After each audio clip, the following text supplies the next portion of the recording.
you may get a kind of pop-up that this video is being live streamed. Yes, same.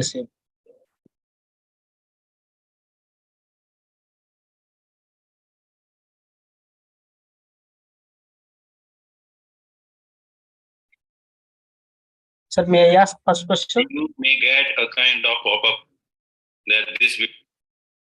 Yes, you can ask.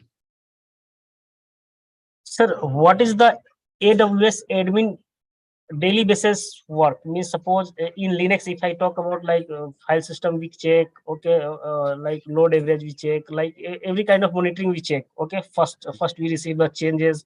Like what kind of tickets receiving here in AWS?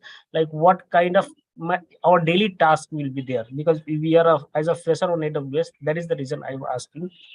Means what we have to do, means if you ask what you do in daily basis work on your company on AWS. Okay, so who will answer that question? Like, what should be the particular day-to-day activity of AWS admin? So can I try? I'll say for few only, sir. I know. For sure. Please go ahead. So actually, for checking checking and monitoring all the resources in AWS, providing permissions and users, adding users on IAM role, and I think so. So this much, sir. Okay. Anyone else?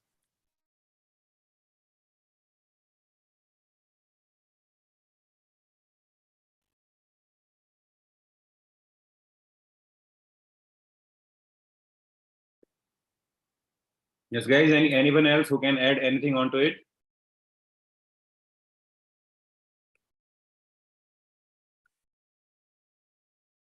Yes, sir.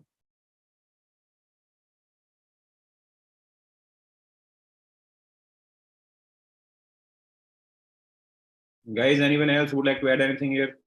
Yeah, so there are a lot of things like if we talk about infrastructure management, means the provisioning of AWS EC2 instances, monitoring of all resources, and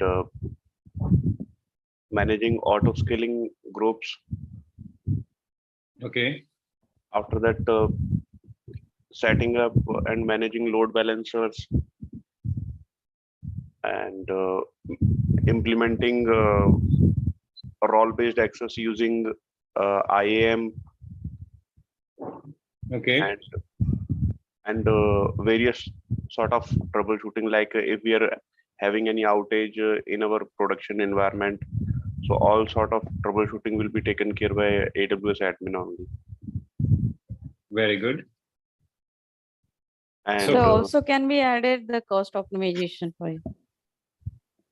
Yes, we can definitely do, but see, there are two kind of things.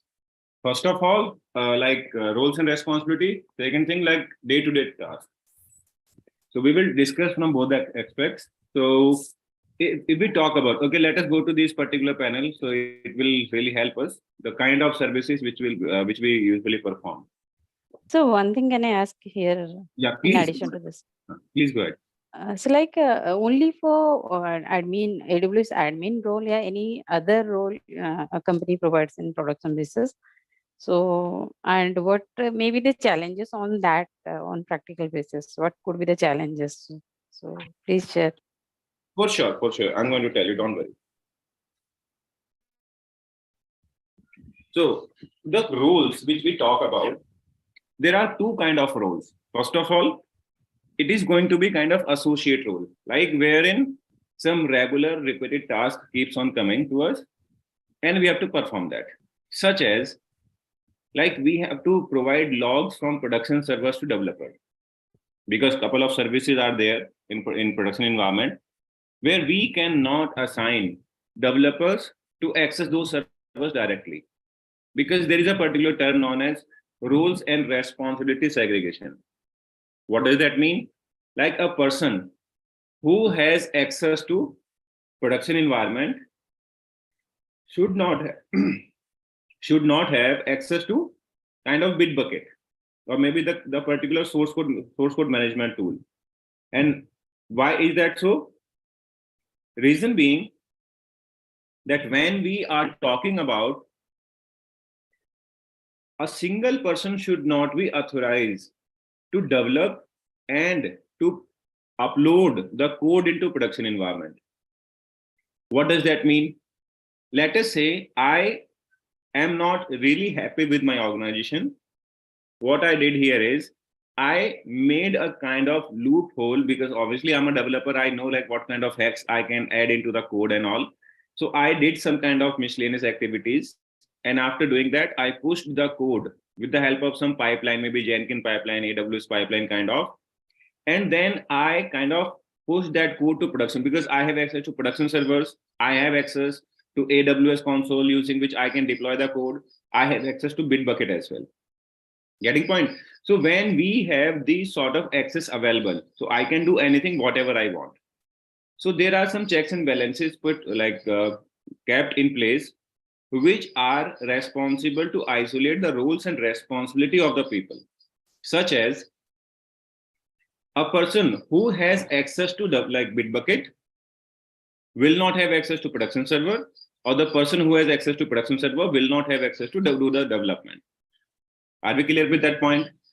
So keeping this particular fact in mind, so the very first task as an associate level, what we have to perform here is like we have to provide the log to developers, because eventually developers are the guys who are working on these kind of things, like they want to debug something.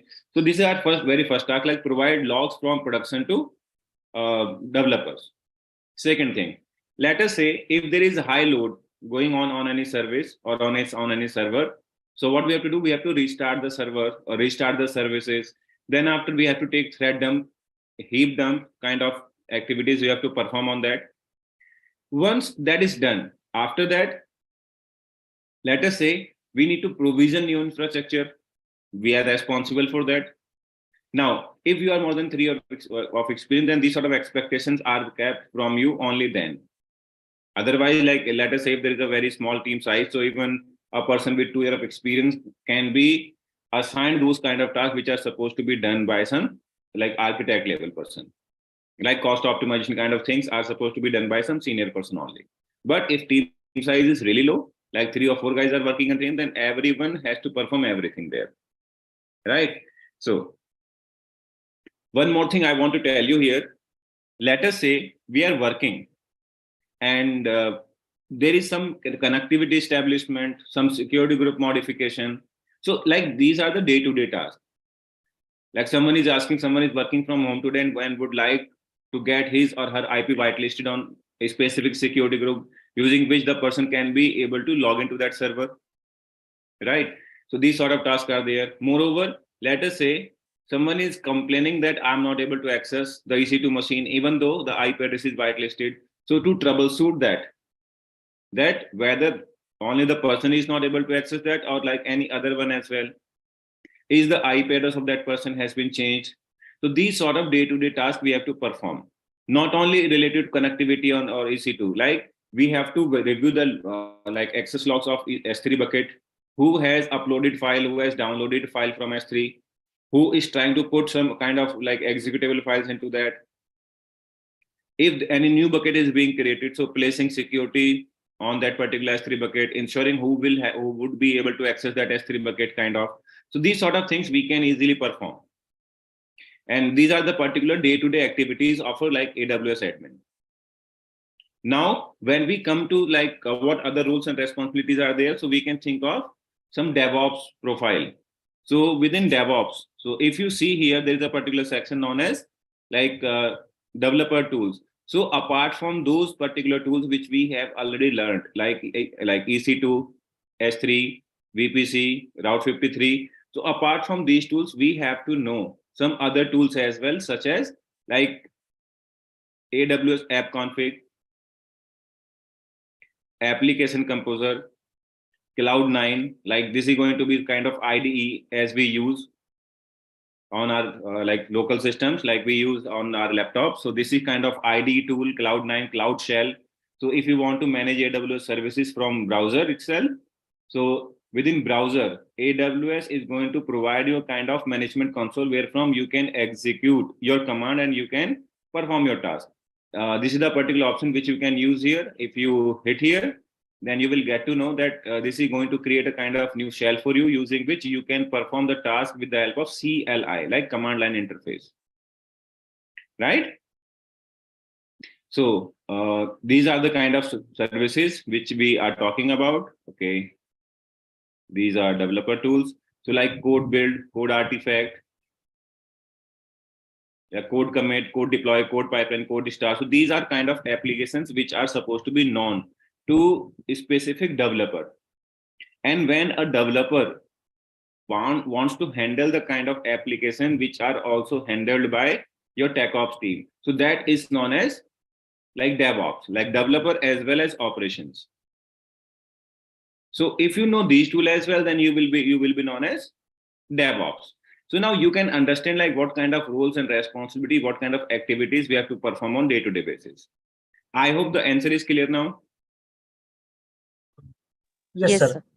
Okay. And now, suppose we have to check logs. Suppose anyone unable to log in on EC2 machine. Okay, and we check that all the key is okay, IPs is okay.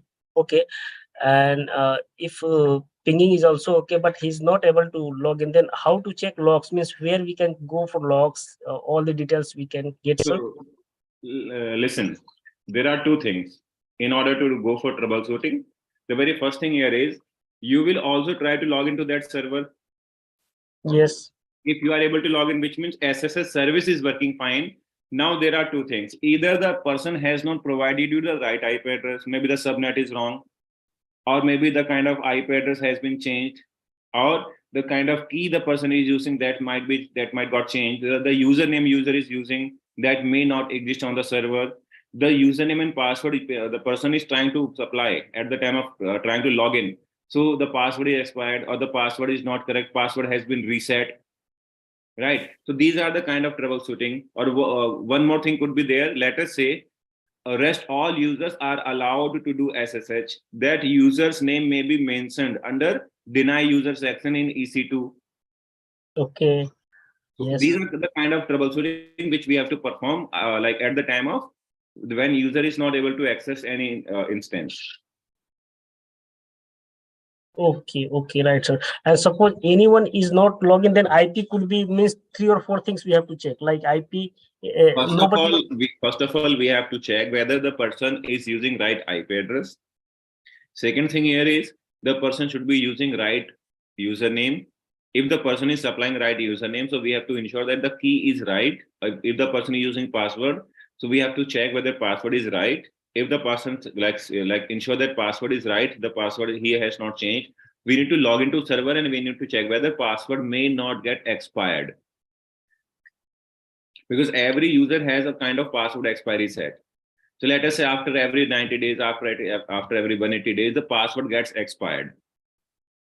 Either if we are not going to reset it, so that password gets expired. So we have to ensure the password is currently active. Okay. Then, sir, suppose we have to reset the password of EC2 machine. Okay, means login password. You are saying that EC2 Right. user. Right. Okay. The user which are created inside that EC2 machine, so their password should not be expired. Got it, sir. And sir, one more thing, where we can check its logs, like in normal we can check like where log messages. Okay. So if you want to talk about EC2, let us say whether EC2 machine itself is performing or not. So there is a kind of section like troubleshooting and template and troubleshooting. So let me create a EC2 machine for you guys right away. And then I'll try to show where you can check these kind of logs.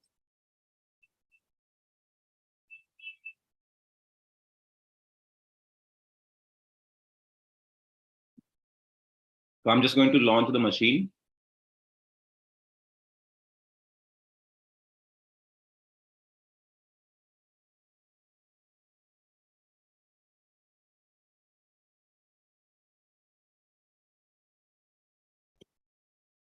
Let us call it as Linux box. Let us give it a name. Now let us select OS template. So let us select Red Hat one.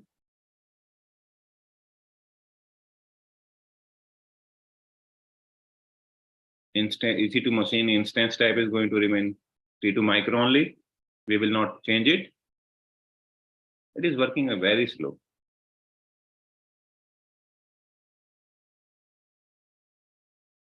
Yes, a little bit slow. Yes.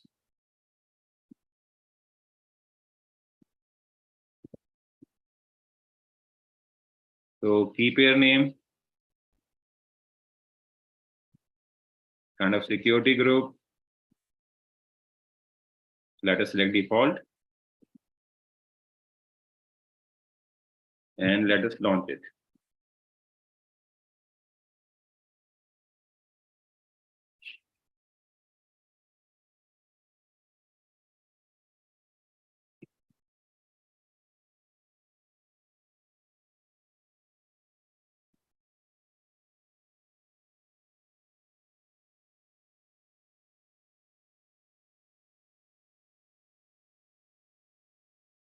So this is our EC2 machine dashboard. And the machine will come appear here at this particular section.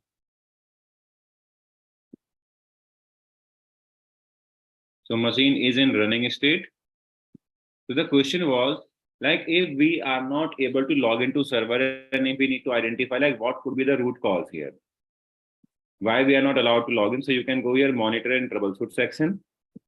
First of all, you will select your EC2 machine, right? Yes, sir.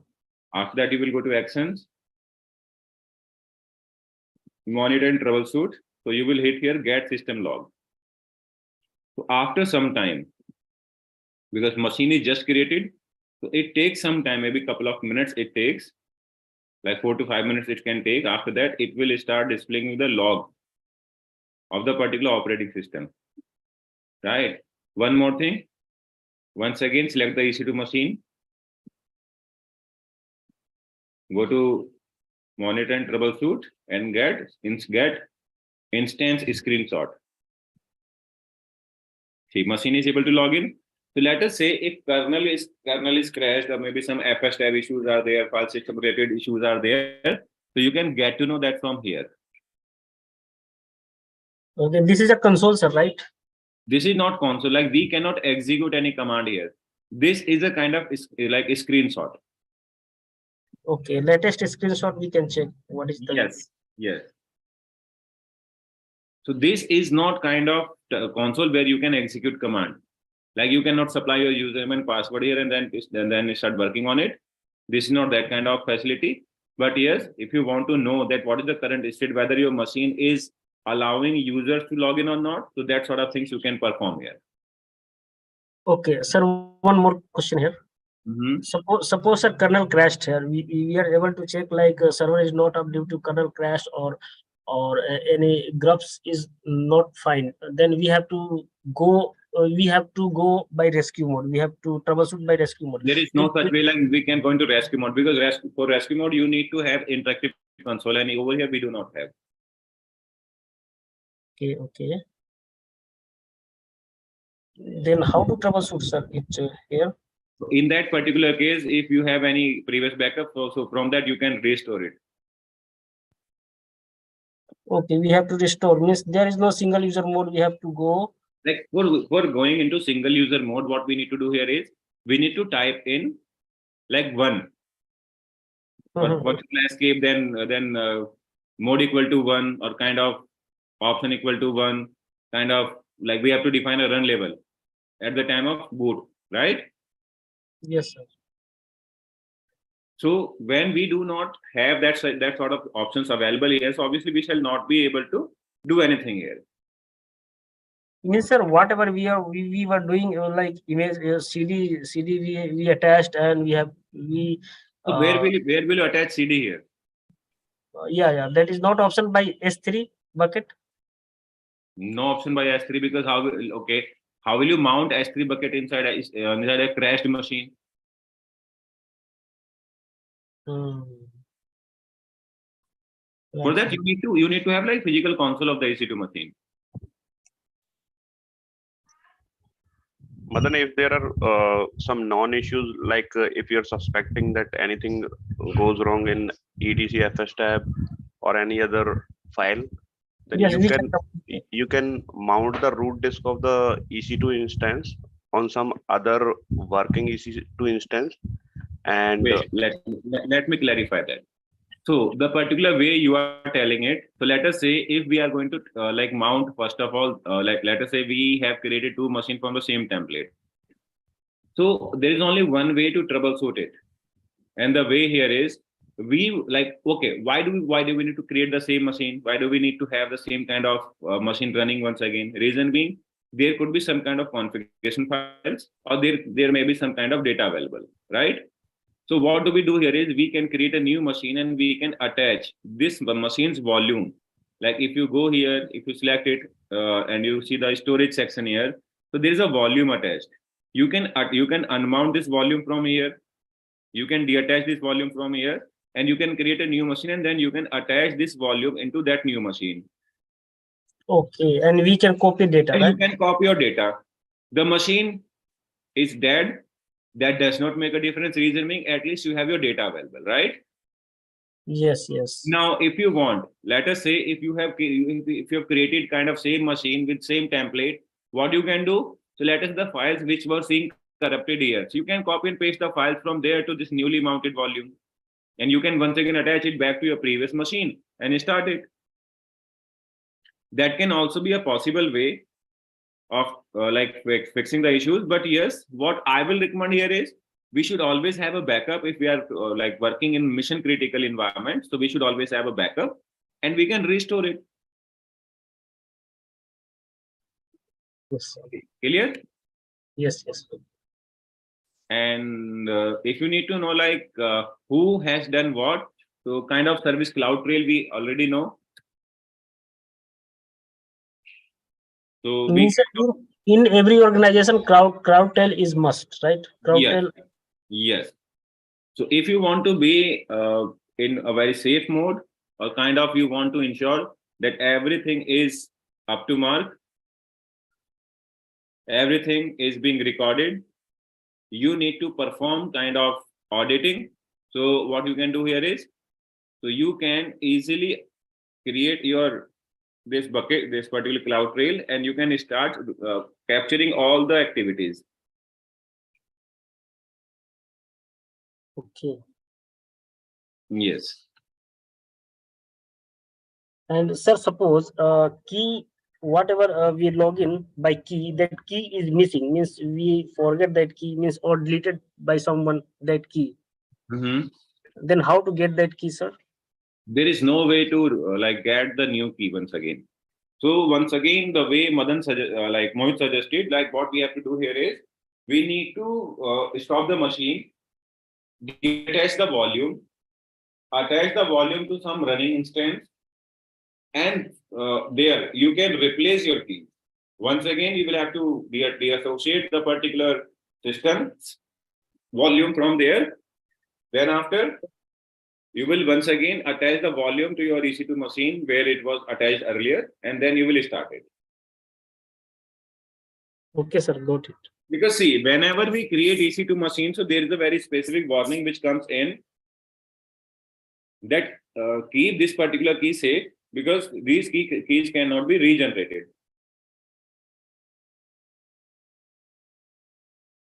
The private key cannot be regenerated.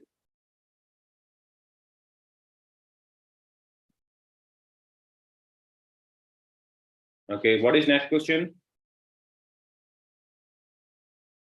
Sir, so if it is not, it cannot be generated. So sorry, sir, I couldn't hear the previous discussion you are having. So if it is lost, so what It cannot be regenerated. It can be replaced after stopping your current machine, attaching the root volume to some other running instance, and there you can perform the activity. Like you can generate a new key there, and you can download that private key pair, public key pair. You can place inside that particular file, which is known as authorized underscore key, and then you can attach the like volume back here. Okay. Okay. And sir, Let me try to show you something here. Let me create one new machine, and then hopefully we'll be able to understand in better way. Yes, sir. Sure.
Okay, this is also created now.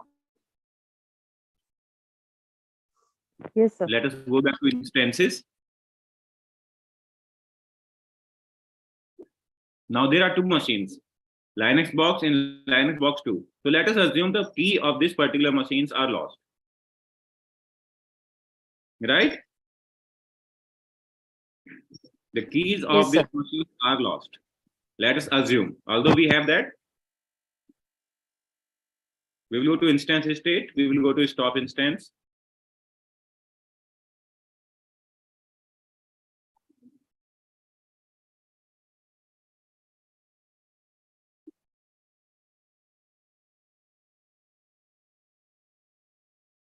So it is in stopping state right now. We have to wait till it is stopped.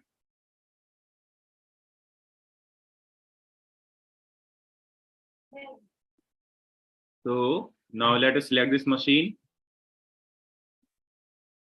And we need to go to storage section. Okay. So under storage section, what we are going to see here, what is the device name, guys? DevST.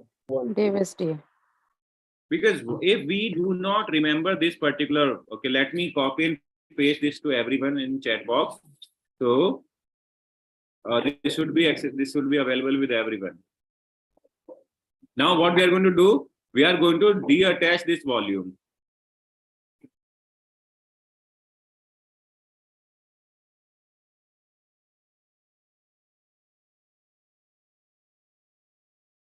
And why we are going to do that? Because we are assuming that we do not have access to the keys which are associated with this machine.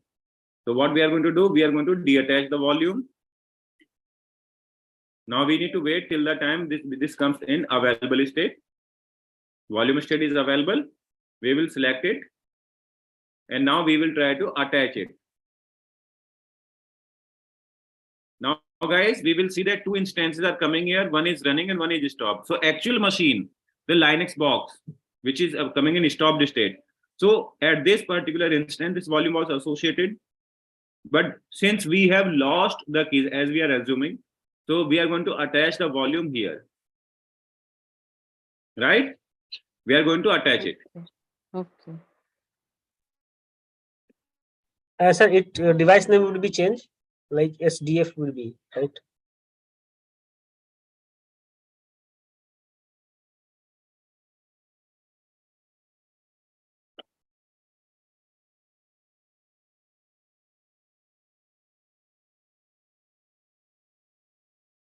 Let us go back to EC2 machine, go to instances.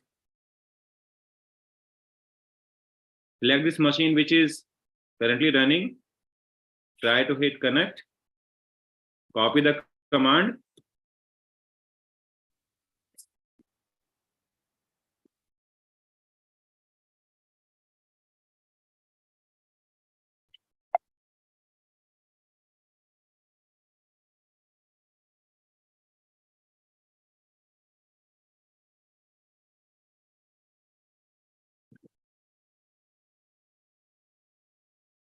Logged in here?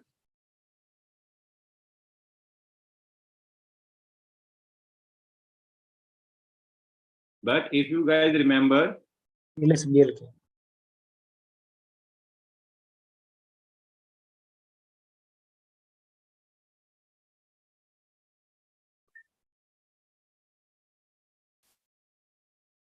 so there is a particular volume which is available here, right? Yes, sir. It's a name changed, right? And guys,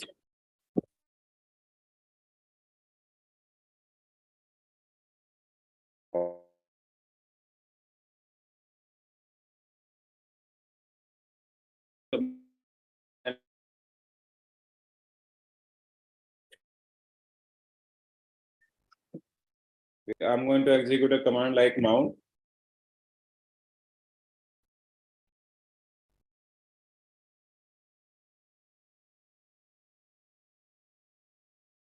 And where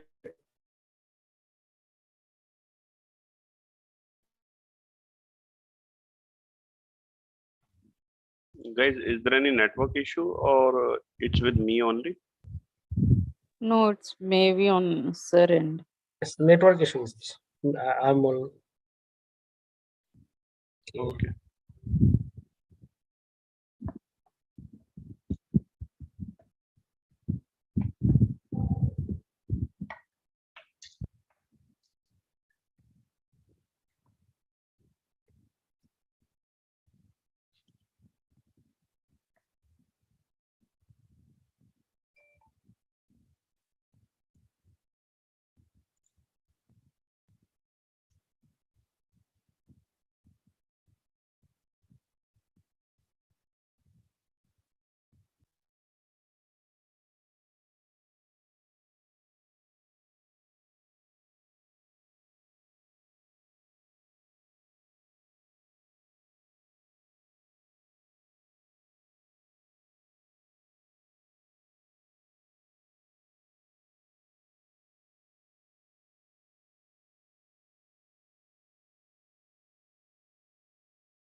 guys, am I audible?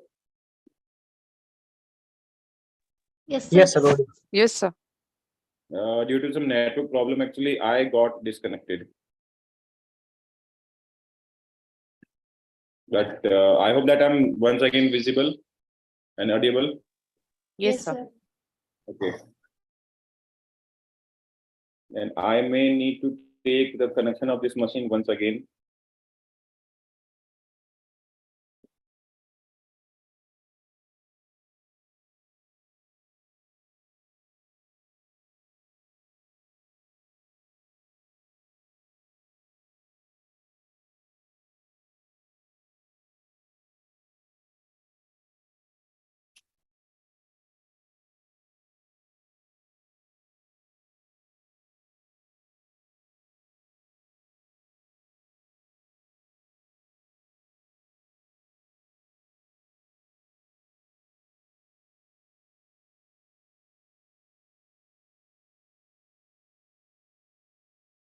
Now, So guys, maybe what to XVDF was there.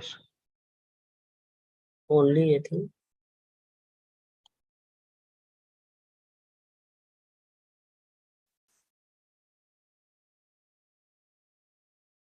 isn't it? Okay.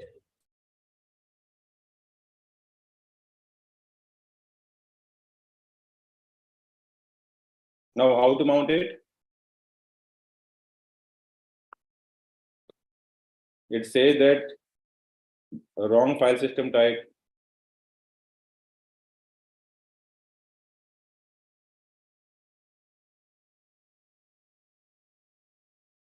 The file system type here is XFS. Now, what's wrong with that? Why does it not allow us to mount that?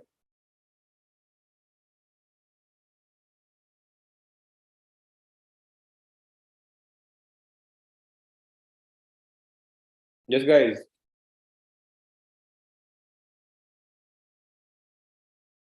If We have, yes. you guys really tell me about the right option, then I'll give you chocolate. Sticker. Sir, no idea, sir.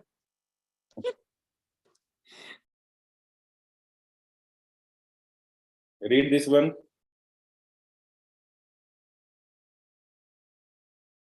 Then read this one. Both have same UIs. Yeah, both are showing same UUID. That's the case. Yep.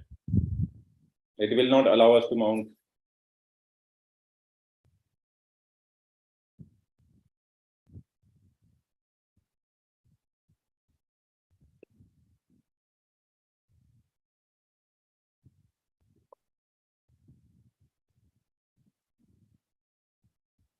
There is option known as no UUID.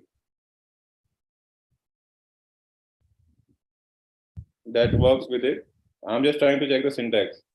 I'm pretty much sure about the particular command, but I need to check the syntax.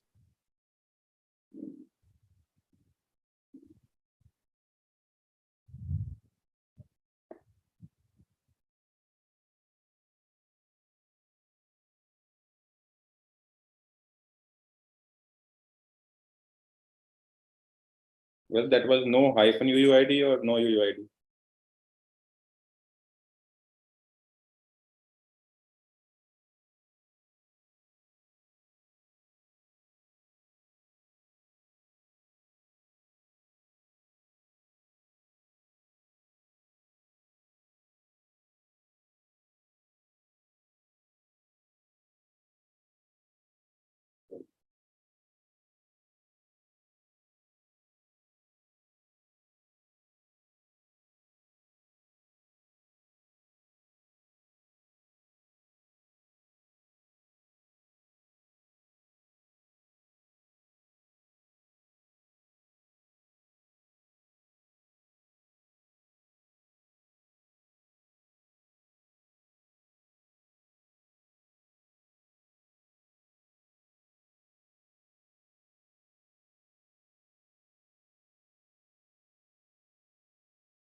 Only no UUID.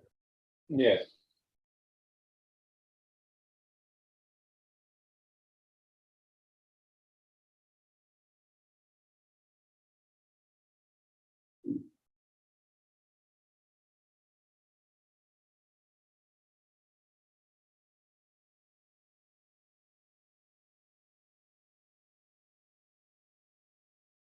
It is mounted here. Now we will go to /mnt.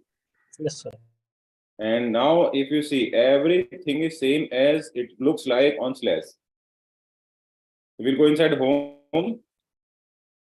We'll go inside EC2 user. We'll go inside .ssh folder.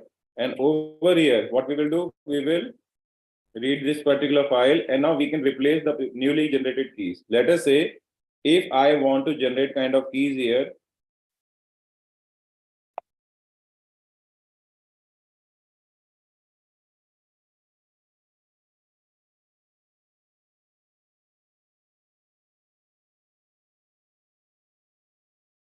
keys are generated.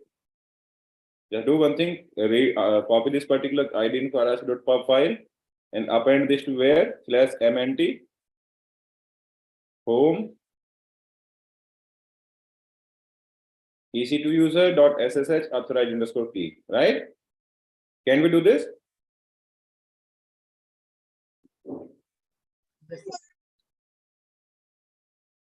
Now we have two keys here. But sir, this is for root user. No, this is not for root user. Right now, what we are going to do, we have copied the file, the newly created key, we have pasted inside EC2 user. Because we wanted to recover this particular machine. We used this root user to generate a random SSH key. Now what we will do here is, we will do a particular command like cat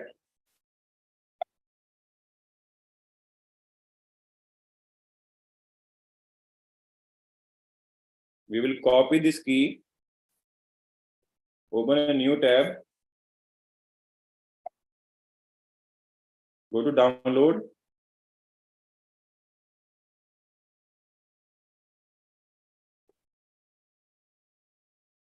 new key.pam,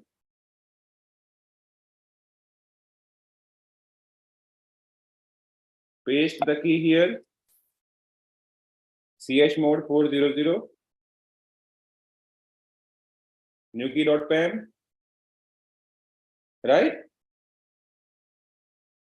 Now what we need to do here is,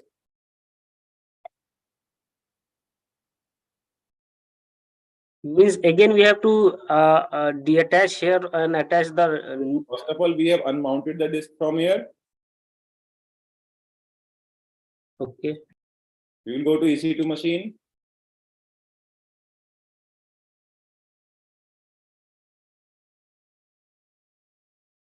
Now, how to identify which machine was created earlier based on the timestamp? So this was the volume which was created 9 months earlier. We will detach it.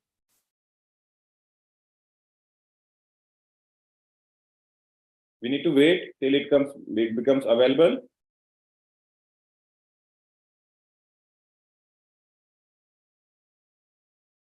This is available. Now what we need to do? We need to attach it. Where do we need to attach? Box, Linux box. And what was the name of this machine? SDA1.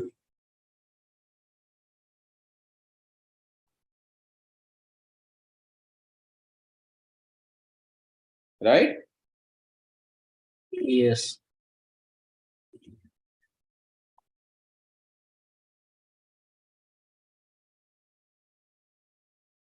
Now it's clear, sir. Now it is showing available. Once we refresh it, it will show in use.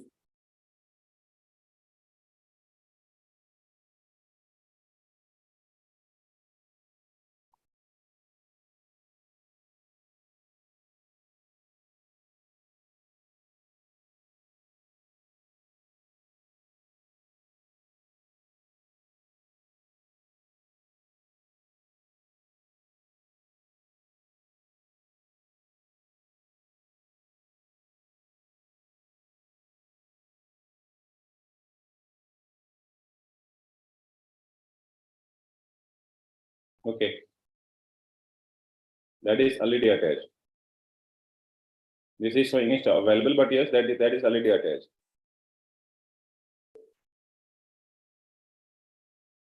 Not a problem. Let us go back to EC2 machine. Instances.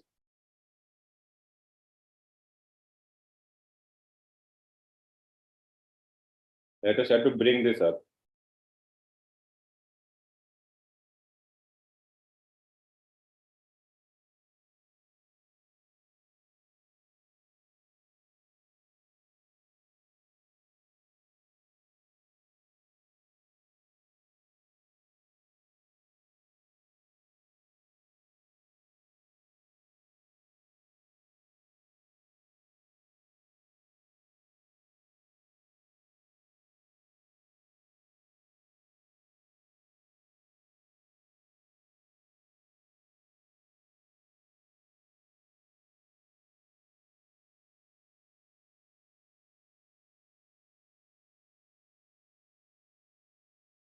Just refresh it.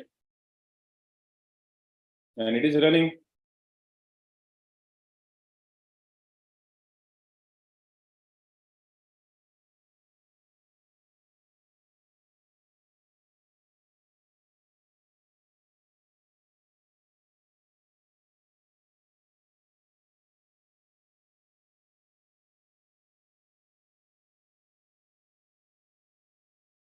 Just give a particular name of new key. This is the key which we created. Yes, sir. Are we able to log into it with new key? Right, sir. Right. So this is how we Yes, can sir. do kind of troubleshooting with cloud environment. But yes, this is not a recommended way to troubleshoot your machines. Instead, we need to have a backup of this machine, maybe on daily or maybe on weekly basis, based on the criticality of the system, and we can restore the machine with the help of a snapshot.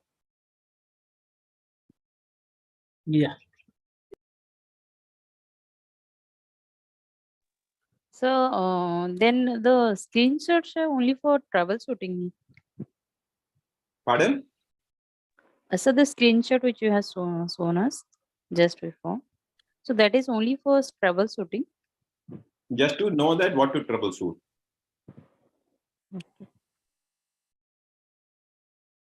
And sir, if we are in general case, if we are modifying the volume. If you remember, we attached and detached kind of disk. Yes. Those logs are available here.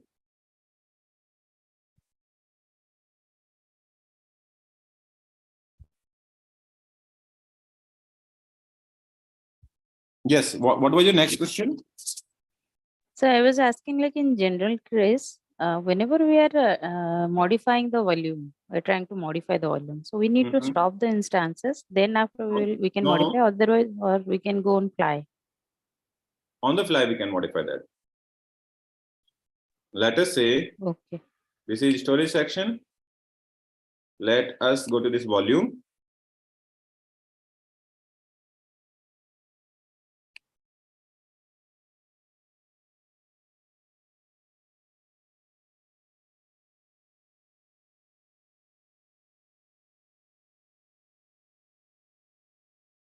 Select this. Go to actions. Hit modify. Now let us say I want to change it from GP2 to GP3. Like I want to change the volume type. Hit save. Modify. Now it is saying if you are increasing size, this is a standard message for sure. Like you need to run a couple of other commands. That is it. So you can read the instruction later on as well. But if you see, so the kind of throughput which we have, like initially when we were talking about GP2, so only 100 IOPS was there. But in case of GP3, it is using 3000 IOPS. There was no throughput available, but over here we have at least 125 MB throughput. Yes, sir. And it is in use and in modifying state. So end of the day, we can easily say that we can modify a volume on the fly without taking any restart or reboot. Okay, sir.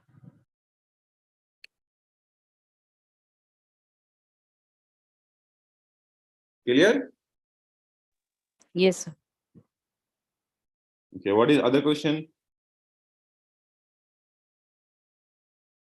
So what could be the challenges, if you will say, what could be the challenges on the field?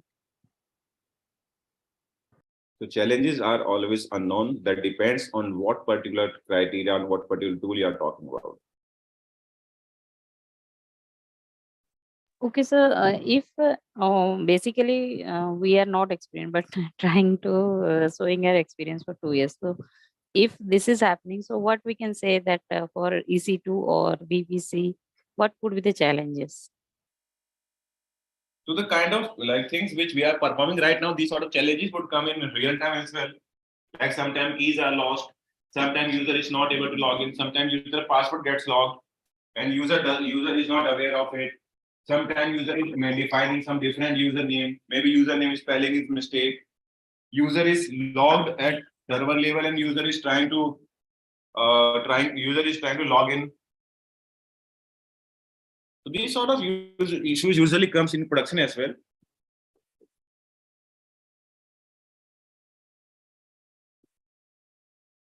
Okay, sir, Yeah. got it. Yeah. Okay, Sir, what is other doubt? sir, actually, I'm asking about S3 bucket. Okay. Mhm. Like, sir, when we do replication, like, actually, sir, what is the use in production of, like, why we need a replication, sir? Just in few lines, you can. Yes. Means what is the actual use of production in replication means, sir? So replication means creating another copy of the object which is placed in S3 bucket. Now, what is use case of it?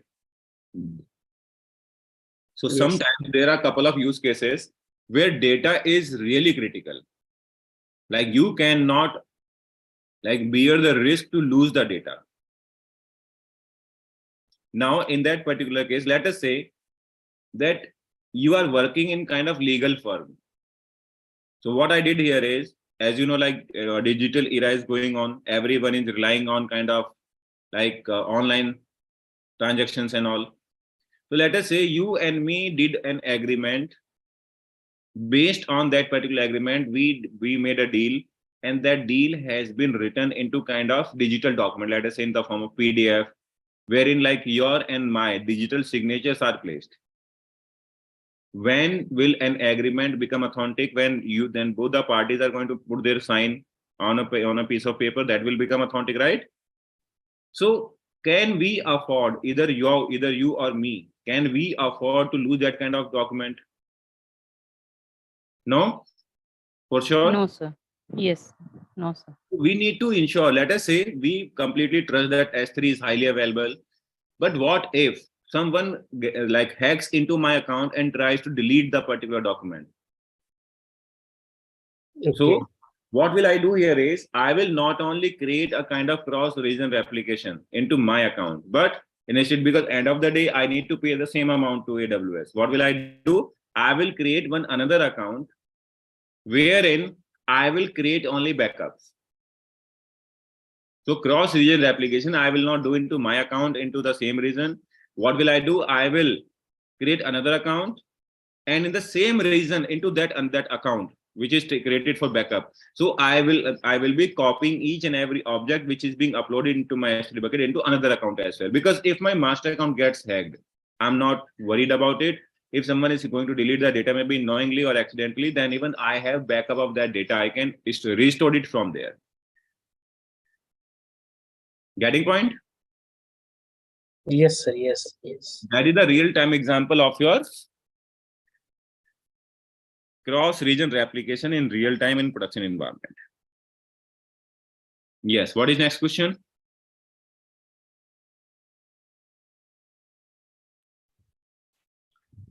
Sir, cost of optimization is the one of the most critical thing in production environment. So how we are dealing with that means what sort of things we can take care in respect of cost optimization. So guys, I told you two special tools for this. First of all, it was compute optimizer. I obviously told you about this. Yes, sir. So if you opt in this particular tool, so it will tell you that how many instances you are running in which particular region, which are running maybe over provisioned or which are running under provisioned or which are provisioned.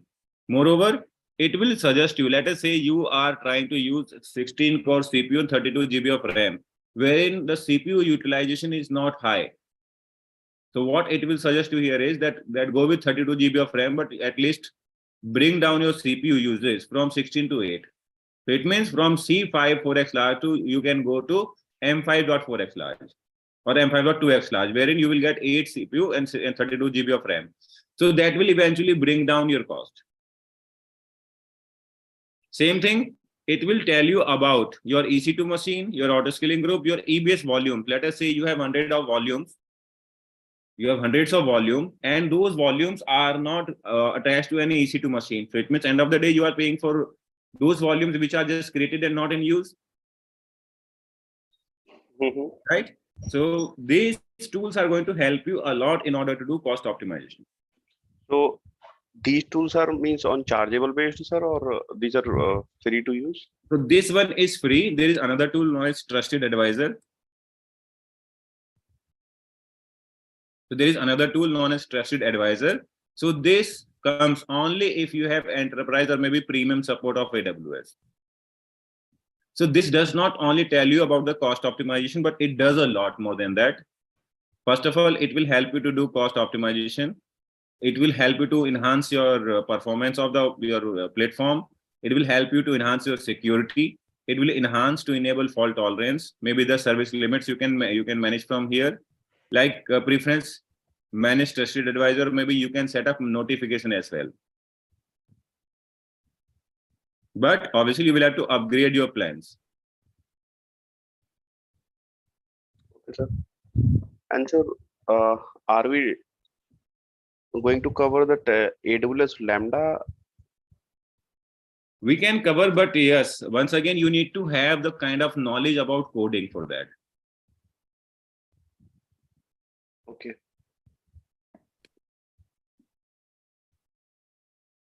So if you talk about run code without thinking about servers.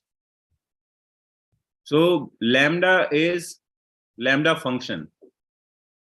Right. And what is function? The piece of code. Yep, The sir. logic put together is becomes a function. So what does it say? That inside Lambda, AWS Lambda, you can think of creating functions.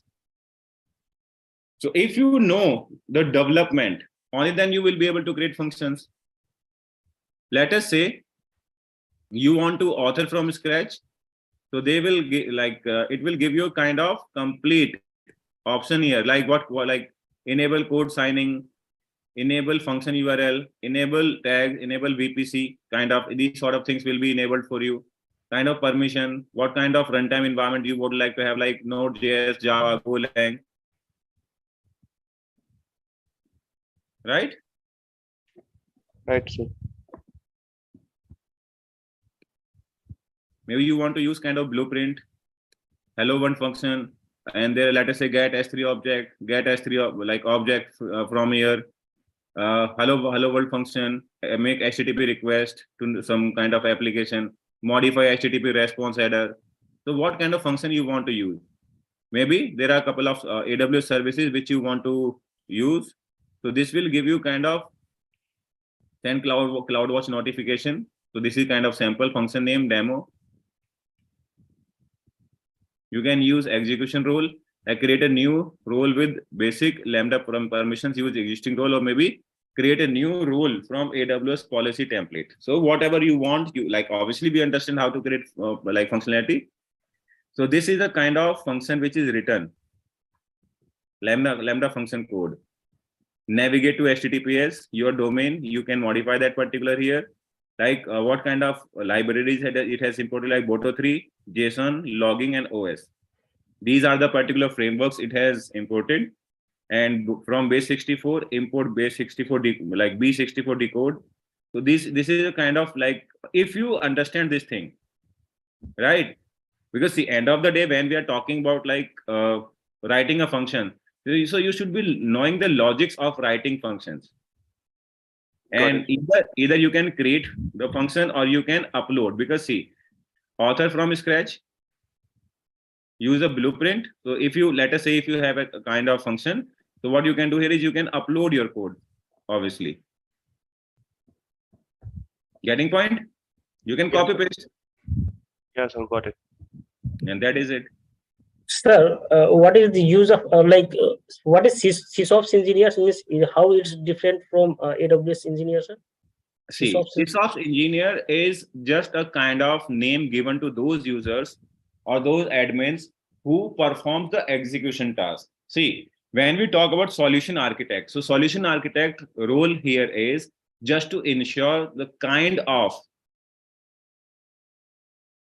like what sort of services should be used, what sort of policy should be implemented, what sort of component and how these are going to interact with one another, how will you ensure security, how will you allow your users to connect from on-prem to data center, from office, like from office premises to like AWS, will you allow your users to transfer the data over internet, or will you prefer to create kind of tunnel using which your users will be connecting to AWS? So that kind of things AWS certified solution architect will be designing in. When the design is ready, so the sysops teams will come into picture and will try to implement and will definitely go for implementation. So the team which is responsible for implementing things, that is known as sysops, and the team which is responsible for designing things, that is known as solution architect. But if you talk about real world, so real world, like there is no such concept like available, because number of people are very limited who are working on those sort of requirement. So end of the day, whether it is sysops, whether it is AWS admin, both have to perform both the tasks. So this is just for certification sake. Like if you know execution, you are a sysops. If you know only architecting things, that is a solution architect. Okay, sir. Got it. But in production, expectation is like you are coming from like operation background or from architecting background, you should be implementing things. You are going to be working as, you are going to work as IC, individual contributor. So you will be designing solution and implementing it. Yes, sir. Sir, if you talk about VPC, okay, in VPC normally already designed, already created like VPC in every environment. Means what is the day-to-day route we have to do task on VPC, sir? Means it's I think already should be. I'm not sure. Then Well, VPC is such a component where multiple tasks are not done on day-to-day routine. Once VPC is created, NACL is implemented, everything is set. So we do not touch upon VPC on regular basis. But yes, there are multiple tasks which are supposed to be done. Let us say that someone like if you need to whitelist any kind of security group, so these are going to be created under your VPC only.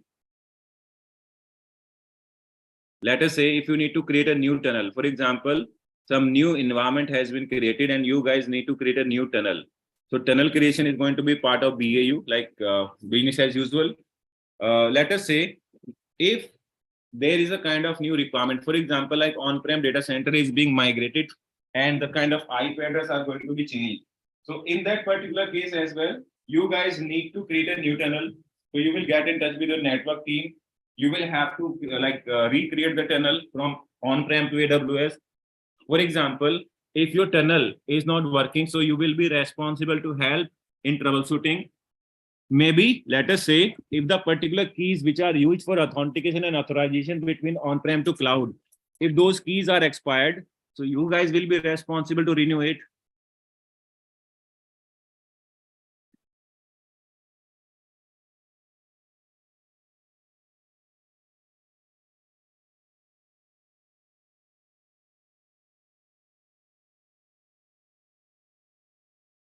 For example, if a new VPC is created, so to enable connectivity between two VPC will be your job.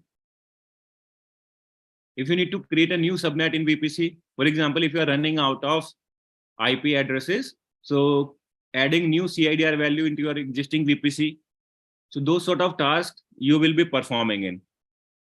and the CIDRs are they will given we can create by ourselves, means how? So being solution architect, you will have to select a kind of CIDR value. Okay. Means they will give some options, otherwise how?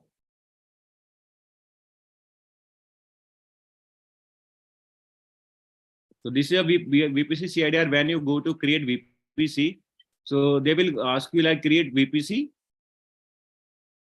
Yes. VPC and more. Like you can create a kind of VPC and subnets, route tables, and the kind of gateways. These sort of things you can create. So as you see here, for example, that you are going to select this subnet 10.0.0.0/16. So you can create this particular. Moreover, you can define here a couple of things like, would you be willing to use IPv6 here? If yes, then okay. If no, then okay. Amazon provided IPv6 CIDR, yes. How many availability zone will you use? Obviously, I'm going to say 3. So if you see 3 here, the number of like route tables and others will definitely increase. Then after, like number of private subnets, I would like to have 6. So you can see here like 6 private subnets are going to be there. Okay. Then after, VPC endpoints would you be using? None, or maybe S3. So VPC endpoint will be created, and you can add additional tags here if you want to create. Fine. So let us say we have created a kind of VPC.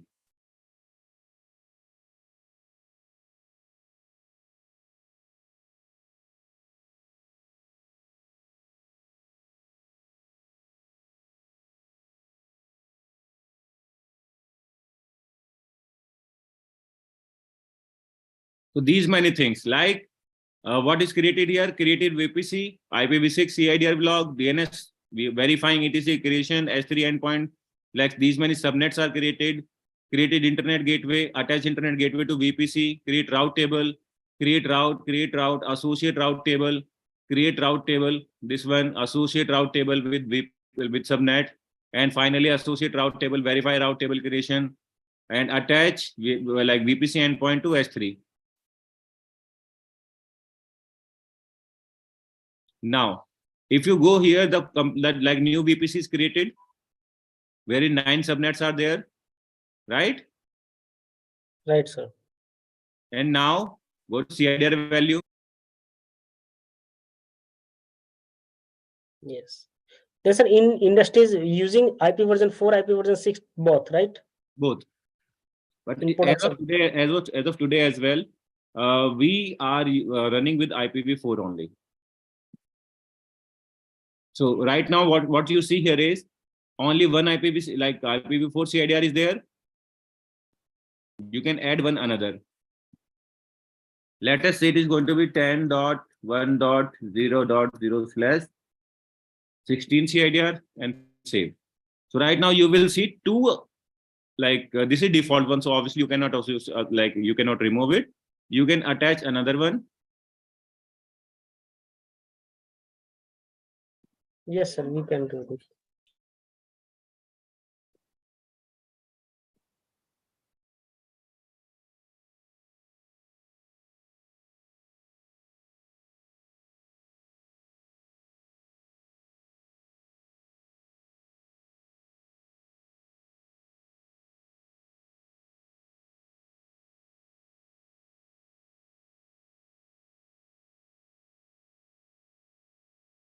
That is why I was trying to create. Because IP is full. Yes. It's maximize. Keep this thing in mind. We can attach maximum 5 CIDR values or 5 CIDR range with our VPC. 6th one is not allowed, because if you count like 1, 2, 3, 4, 5, because it is ending at 4, because it starts with 0. Yes, So sir. if someone is going to ask you that how many VPC CIDRs can we attach with a VPC, so what is 5. going to be the value? 5. 5. 5.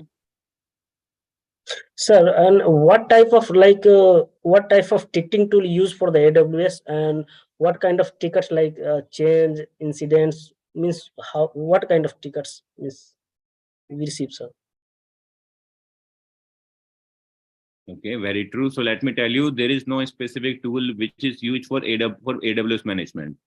That depends only on your organization, like what kind of tool do they want to use. AWS does not restrict any specific tool to be used in order to manage AWS incident, AWS resource management, like BAU tracking. AWS does not insist you in order to use a specific tool. You can choose any of the tool based on your requirement. Like in ServiceNow, can we get some? Yes, you can integrate ServiceNow with AWS. So can you say Zira? Yes, Jira is the most popular tool for managing these things. Okay. Like these are the CIDR which are deassociated right now. Yes, not associated with the any like. No, VPC. see, I attached it earlier, but now these are deassociated. Okay. I removed those CIDR value. No? Yes, yes. Okay, what else you want to know about VPC?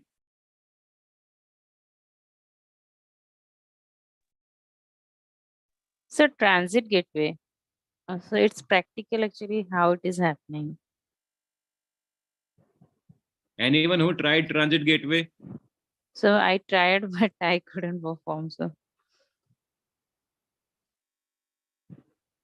Mohit? No, sir, I didn't try. That is not good. Madan? So, and one more thing, in case of transit gateway, we can pair more than two, or for how much VPCs we can pair go for transit gateway. N number of. You So can for attach minimum, maybe. if you'll say, so minimum if you'll say we are pairing See, 3 VPCs, then Priya, listen, whenever we need to create a transit gateway, so it means we have more than one VPC, at least two we yes, have. yes, So why do we need a kind of transit gateway or maybe like VPC peering connection? Because we have more than one VPC. Like right now we have two, and we want to enable connectivity between both. The yes. same way, rather than creating multiple VPC pairing connections, we can opt the option which is known as transit gateway, and that is it. See here, transit gateway name, let us say server Gyan transit gateway, description, demo. What is going to be ASN? So let us leave it like optional. Auto accept, shared attachment, yes. What is going to be CIDR? Obviously, it is optional. I don't want to keep it here because I know that going forward, even I am not sure that what kind of CIDR value I'm going to attach. So transit gateway is created. It is pending.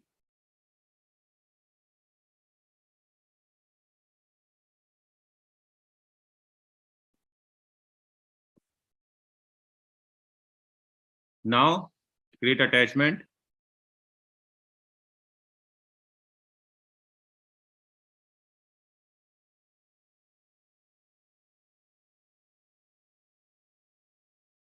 Server GAN attachment 1. It is not picking that up. And why is that? Because the transit gateway creation is still in progress.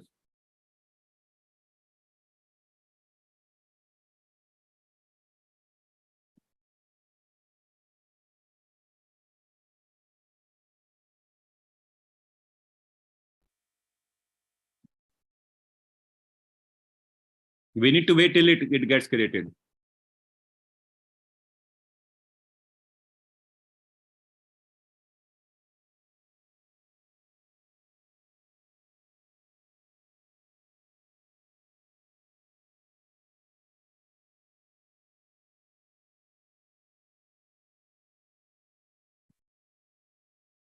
Now create attachment.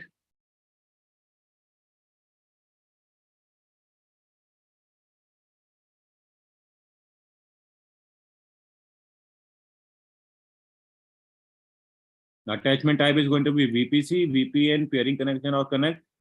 It is going to be VPC. VPC attachment is going to be based on DNS support or IPv6. Obviously, I do not have IPv6. What kind of VPC you would like to have? So let us begin with our default VPC first. These are the subnet IDs. These are the tags and create transit attachment.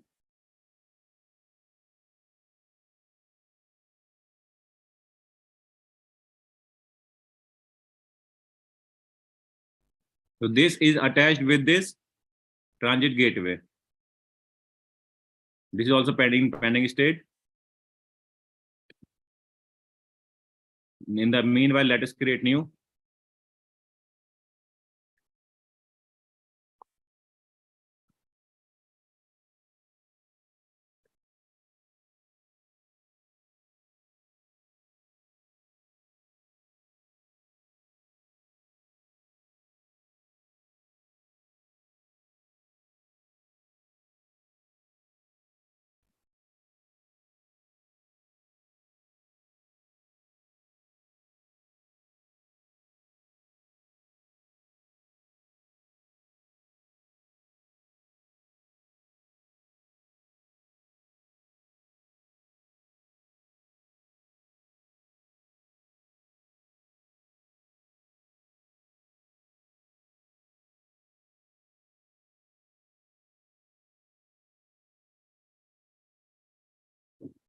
So now we need to associate these attachment with association route ID.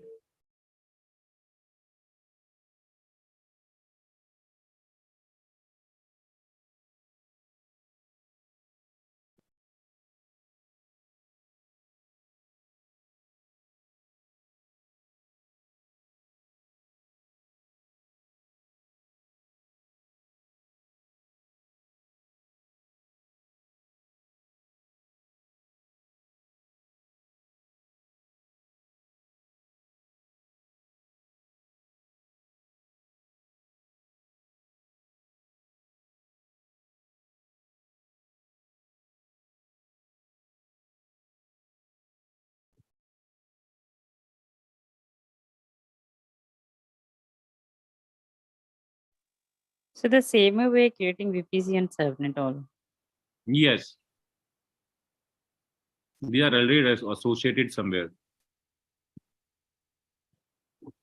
Like it is the same way we did for that particular one.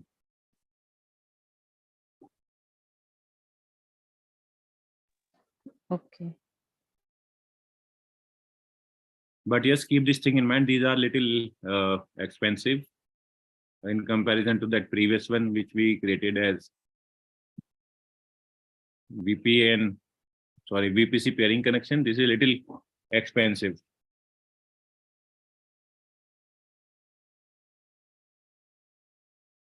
The same way we have to create. So then what is this transit gateway policy table and gateway multicast? So if you remember last time as we created route tables, Yes. we modified those route table in order to make entry of one Yes. one VPC IDR into another. The same we have to create this and we have to like associate, like these are associated. Yes.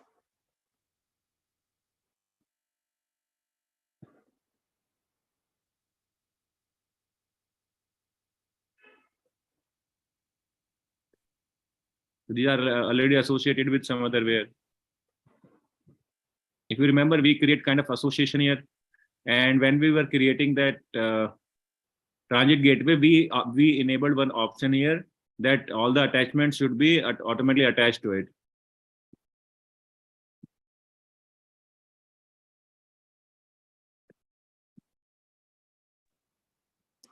So I think so. I couldn't actually see that one. I'm trying to show you that.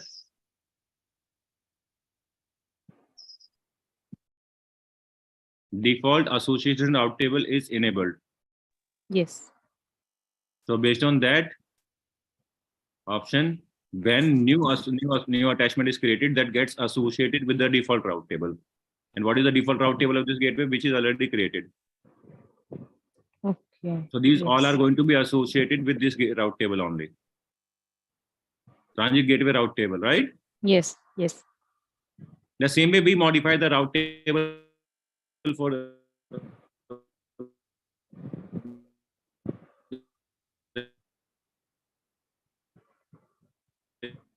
So you're not audible.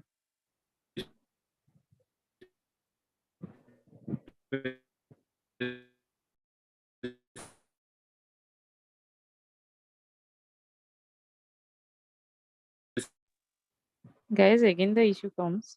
Yeah, it's only for me. Yeah, there is some network glitch. Okay.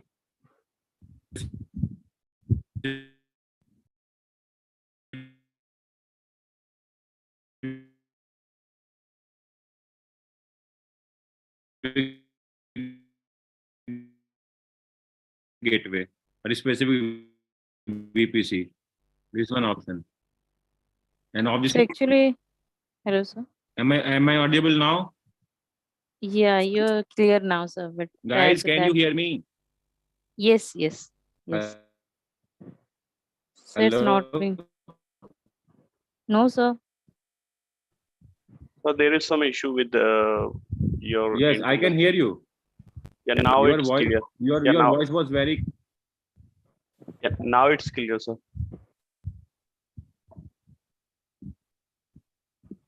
So you're not audible again.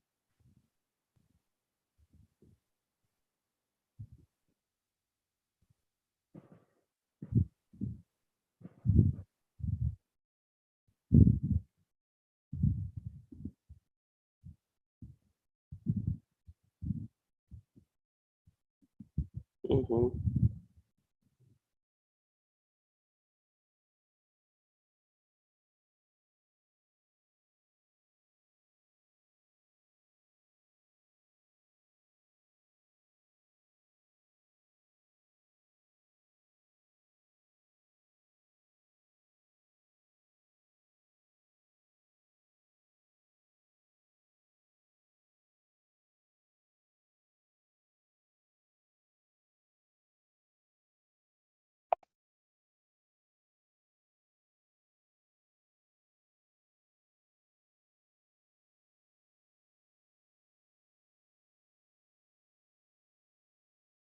Guys, am I audible now? Yes, sir. Yes, sir.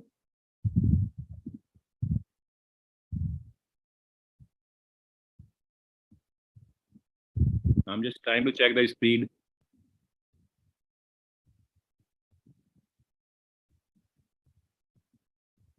Even this page is not opening. Is live stream creating some issue or it is No, with internet on?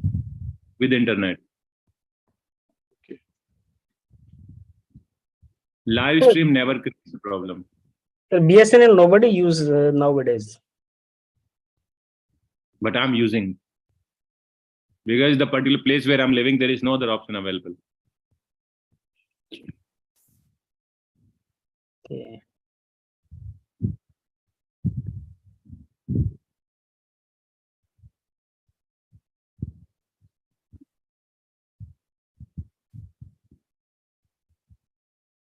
Nowadays, only their customers are calling them to say that your internet is again not working.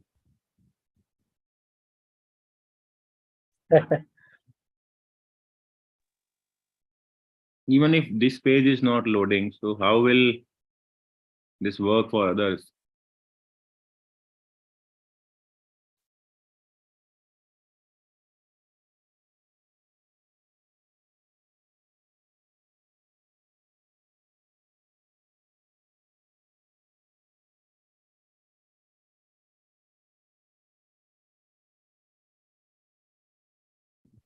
Try to check on fast.com, sir.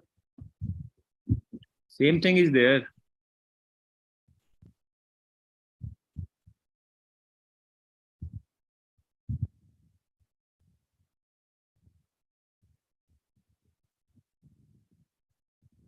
Same.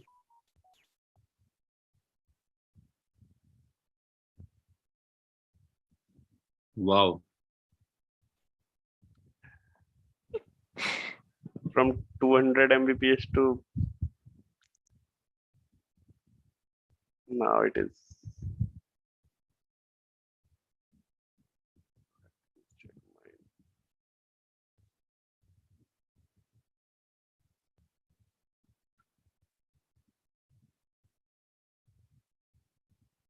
50 Mbps, it's also good, sir.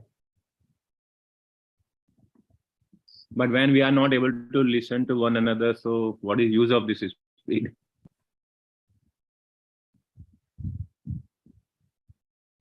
So guys, the same way, Priya, please try to do it once again.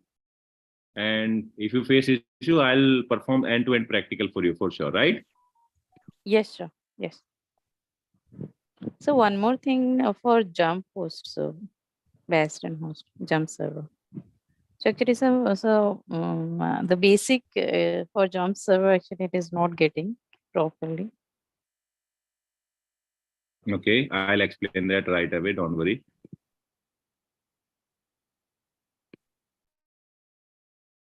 Any idea about Mohit? Madan, can you explain about jump host or bastion host?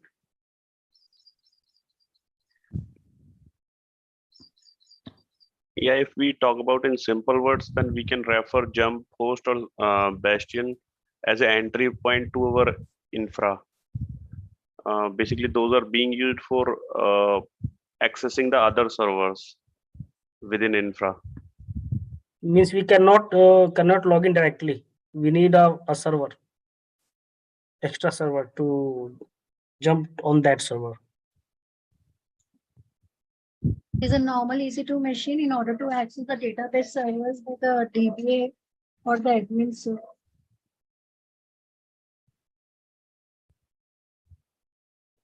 Very good question.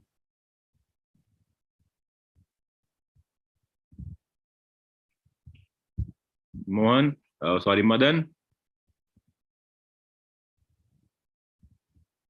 I did not Please get that. answer. What was So the question? are these normal EC2 machine or some special kind of machine to access database server from these jump host? That would be private. That would be suppose VPC instances we created means That will be a normal EC2 instance only, sir. With that could be, yes. with internet access. Means Actually, whenever no. not keeping in private, not keeping in public, we want to go with private, that we need that jump host. Let me come on to it.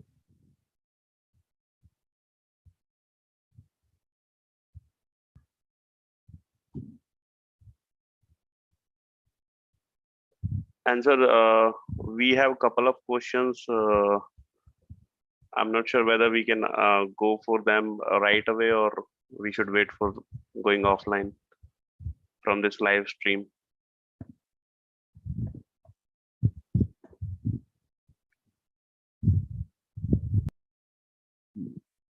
Like, what sort of questions are these? Some personal or like what? Actually, sir, regarding that,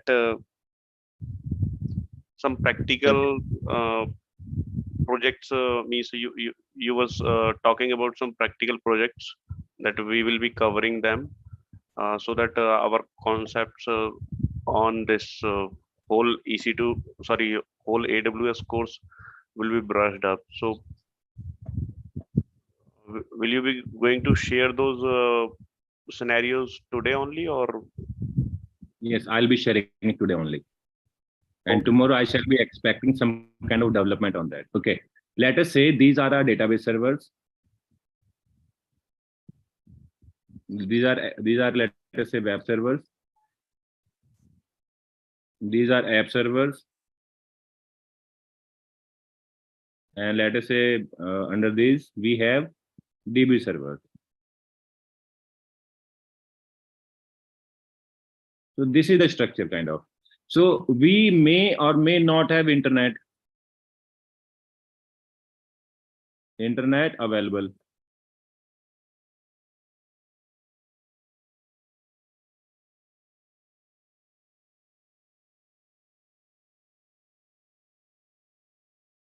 Outbound internet available.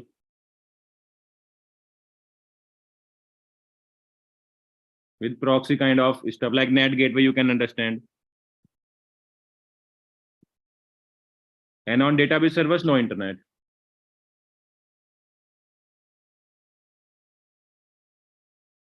So how do we access these servers when there is no internet available? So the particular first way here is like, let us say we are sitting here in our office. So either we can set up a kind of VPN tunnel.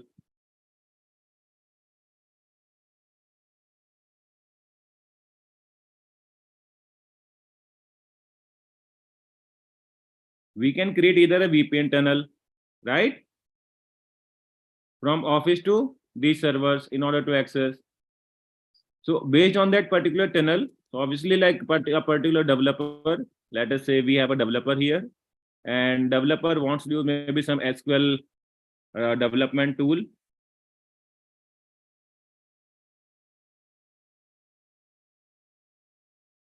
Because a person can directly not run the queries after logging into database. Only some admin level tasks can be done. Otherwise, we need some kind of like web, like DB viewer kind of software, right? So let us say DB software we can define here.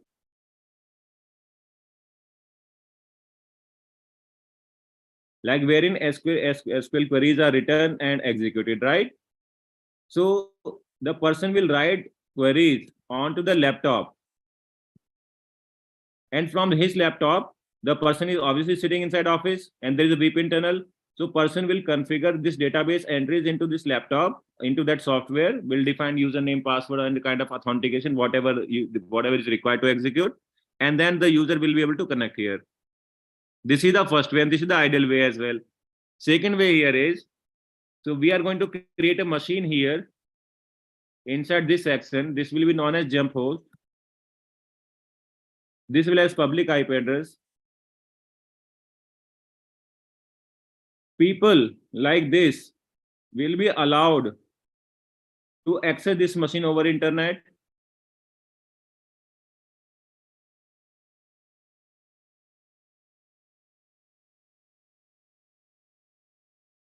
Right? This will allow port 20 to be accessible.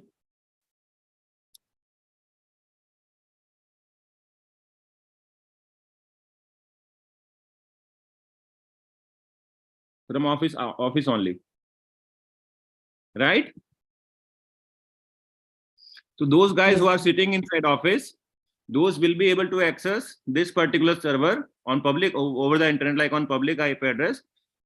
People will reach out here, and from here, what they are supposed to do, they are supposed to access. Let us say they want like there is a person who has logged into jump host, would like to access any of the app server. So the person will once again has to do SSH from this machine to these servers. The same way, if the person would like to log into database server, will jump on to that particular server first, and from here on private IP address, the person will jump on here. But now there is another particular like use case. Let us say the software is not available, like GUI is not enabled on the jump host. So we create kind of another jump host with Windows server.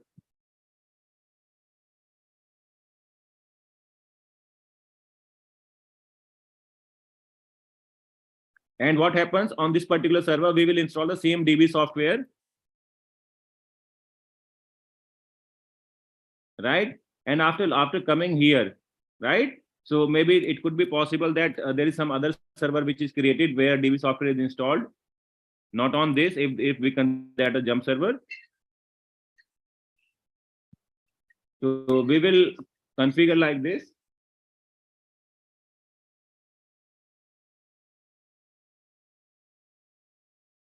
And from here, we will access the databases.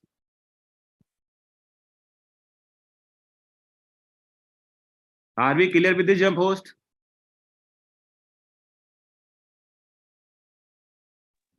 Yes, sir.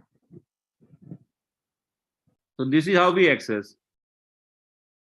Also, this jump host can be the same server which is catered for web server, or it could be it is created separately for jump server. So ideally, it has to be separate. Why it is so? Let us say the person who is trying to access, the person has admin access, and unwanted. Let us say the person was supposed to operate on some remote server, but the person deleted some files on the server itself unknowingly, unwantedly. So ideally, jump server has to be separate, where no production services should be running. This has to be used only to log into other servers. Yes, sir. Okay, sir. Yeah, yeah, got it. Yes.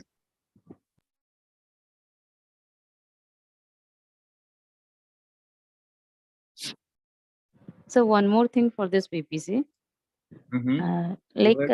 So one question comes in mind, like which for this VPC complete network, which server we can have suppose I'm considering DB server. So can it be placed on another VPC to configure, or it will be connected with the same? All three So servers will once be. resources are created in a VPC, these cannot be transferred to another VPC. Yes, you can take a backup of it and you can re-spin the machine into another VPC. But yes, you cannot do like after, let us say you have created a kind of EC2 machine in this VPC and you are going to transfer it to other VPC. So that is not practically possible. So suppose like I'm configuring a web server and app server on one VPC and DB server on another VPC. Is it possible or not? Yes, that is quite possible. But in that case, either you need to have a transit gateway to enable connectivity, or you need to have a kind of route table with like peering connection. Reason being, how will you enable connectivity? But yes, the kind of architecture which you are suggesting is not suggested to be created in production, because let us say there are 100 of GB data transferred, or there are like transactions more than of 100 GB data between app server to database server. Let us say where 3 million or maybe 3 billion customers are like doing transaction onto your application kind of. So if that level of application is built, so obviously like $1,000 you will have to spend every single day in order to pay for data transfer charges. The data has been transferred between data like DB to application and application to DB. But yes, if this kind of transactions are taking place in a single VPC, then this sort of problem does not come. Yes, I got it. Technically, it is possible, it is feasible, but ideally it should not be. We should have different route tables, and we should put these kind of different subnets where your database, application, and other servers are running isolated. Yes, okay. So finally, it is deleted. Okay, once more, I want to check. Sir, VPC flow log, it will be check everything related VPC logs, right? VPC flow. Every single transaction which is happening in your account, maybe any request is coming in, being accepted or being rejected, whether your endpoint is accepting the traffic or not. So every kind of single like transaction, you can track it there. Like every kind, like it is sort of like Wireshark, maybe TCP, like TCP wrapper, like where you can easily track your request coming in or going out. Sir, one more thing, actually I tried to change, like I created 2 instances, okay, and I changed on one instance, like I wanted to SSH by 2222, not 22. Okay, I just went on /etc SSH SD underscore config and just change 22 port 222 and I started the SSH services. And apart from that, I went in like network. I went in security group and added the 2222 for the I allowed that, but still I was not able to mean SSH by 222, sir. Yes, I tried by SSH. What command did you execute? Yeah, SSH space -I space 222 means no SSH space -P space 2222 and then key and means whatever the key and add that username means whatever we do means we done, sir. But I used -P space that new that port number, sir. Okay, so there is only one thing which might have logged. So your SE Linux must be enabled on the server. AC Linux. Okay, that was disabled. Did you reboot after disabling it?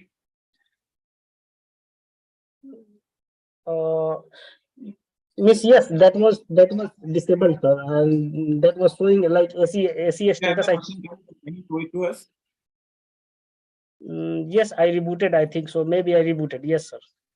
I rebooted Not that, sir. you have to be sure of it. Miss, what we can check, sir, if not SSH by that? Just check the connectivity.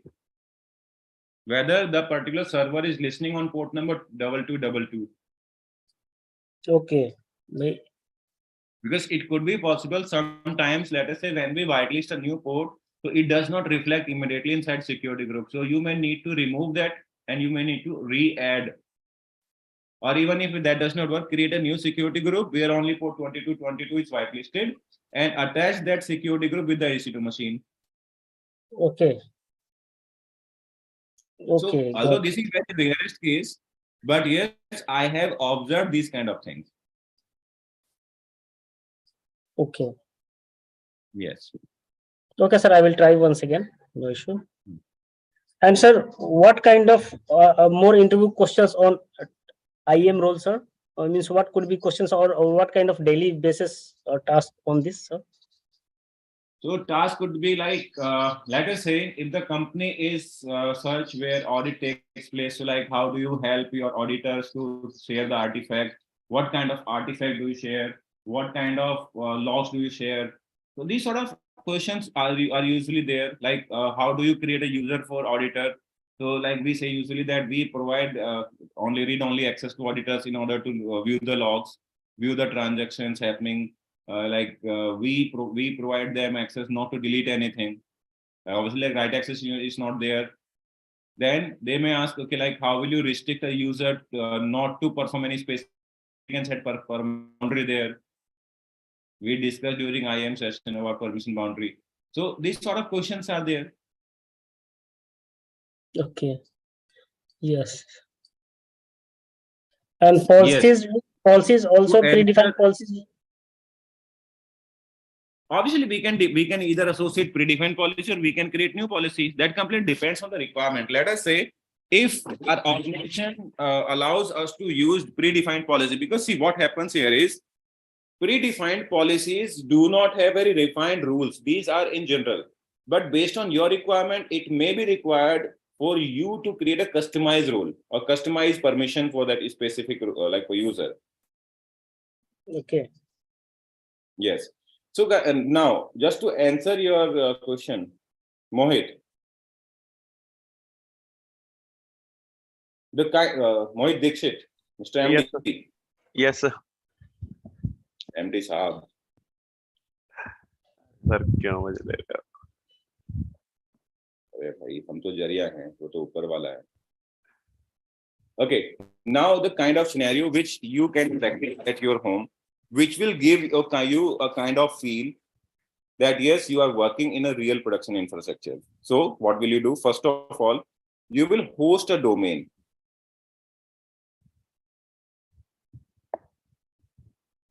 Let us say it is servergan.com.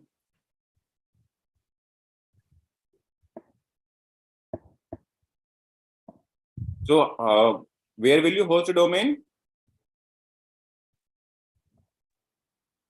So GoDaddy, Route 53. You will purchase a domain from GoDaddy and you will host it on Route 53. Okay, which is fine. Now, create a load balancer.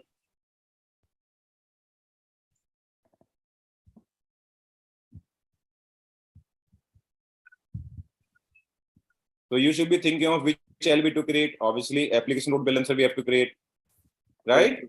Right. Then after, create target group.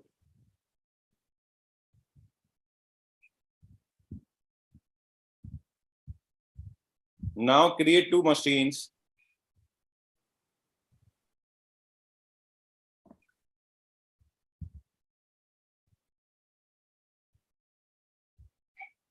Put it inside target group and add target group to load balancer. Now point like this.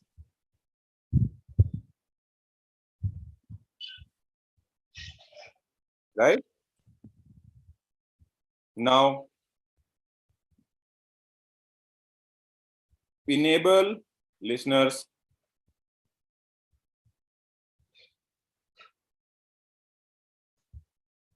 which listeners? Port number 80 and 443.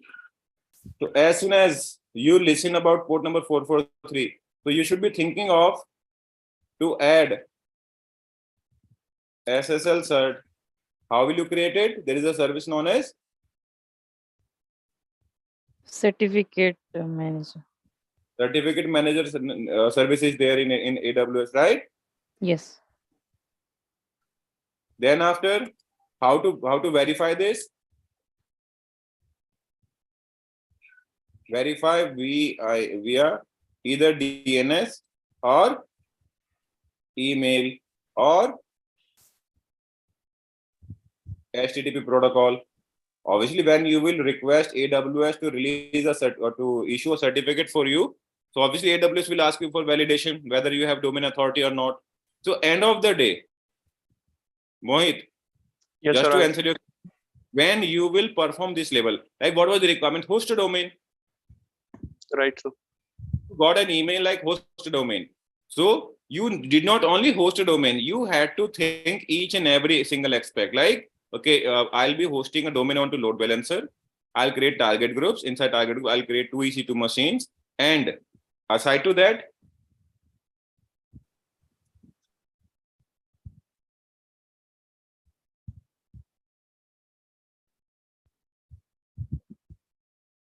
auto renew / renew cert. This is also task, Okay, sir. right? After that,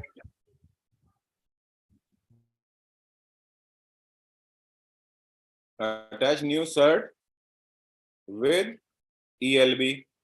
No one is going to ask you that. Once your domain is hosted, that becomes your responsibility to maintain these things. Okay. Aside to that,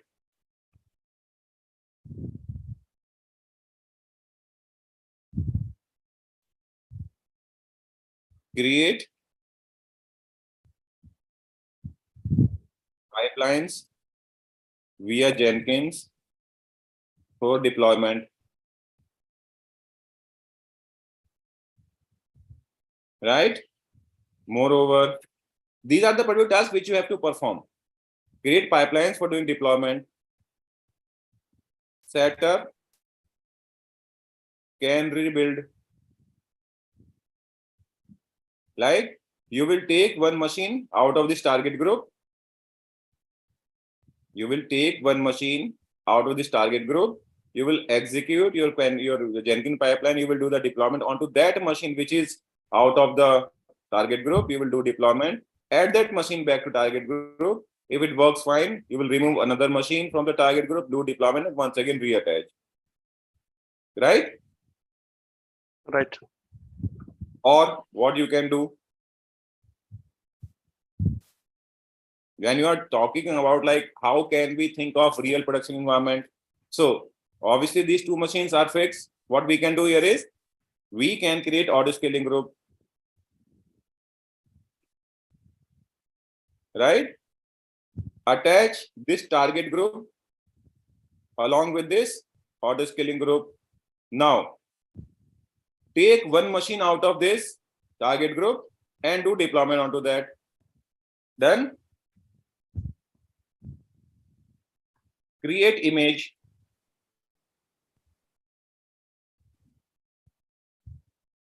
Create AMI of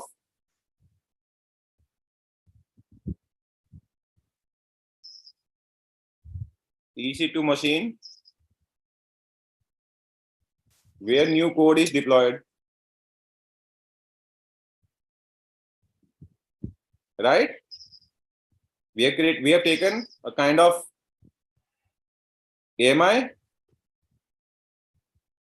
Mohit and everyone, are you with me? Yes, sir. We are Yes, with sir. you. Yes, sir. Okay. Now update that AMI. Update new in either LT like launch template or LC, launch configuration, and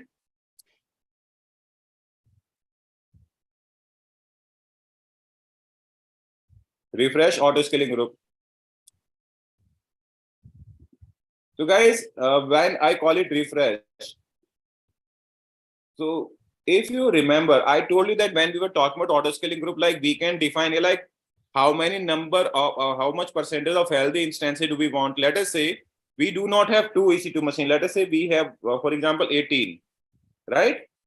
So what I'll do here is, rather than rebooting or replacing each and every machine one by one, what I will do here is I will ask my auto scaling group to refresh itself or refresh the instances. Instead, I can say I'll ask my auto scaling group to refresh the instances inside this target group. But obviously it will not refresh at once. What I will say, what I will declare here is that keep 80% instances healthy, right? So at least 16 or maybe 15 servers are going to be up and running each and every time. So 15 servers are more than good enough. Moreover, I can define like do not remove existing servers first. First of all, create new server with updated AMI and then remove 3. For example, what I did, I asked my auto scaling group to create 21 machine here. So there will be a situation when 2 kind of machines will be running. 18 with previous code and 3 with new AMI where new code has been deployed.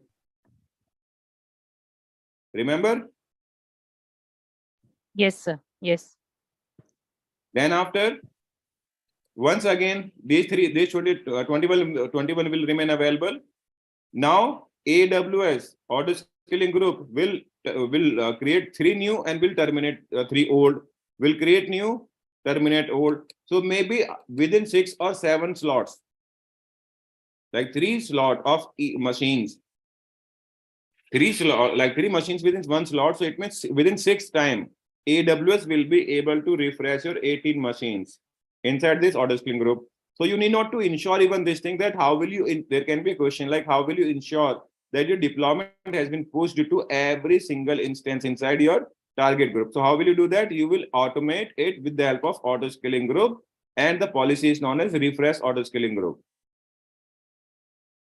Are we clear with that? Yes, sir. This kind of infra you can create. Moreover, if you want to go a little more ahead, so you can think of like you are not going to directly point this domain to load balancer. What will you do? You want to enable caching, like sort of Akamai or kind of other like options you would like to explore. What you can do here is you will say that you will use CloudFront here.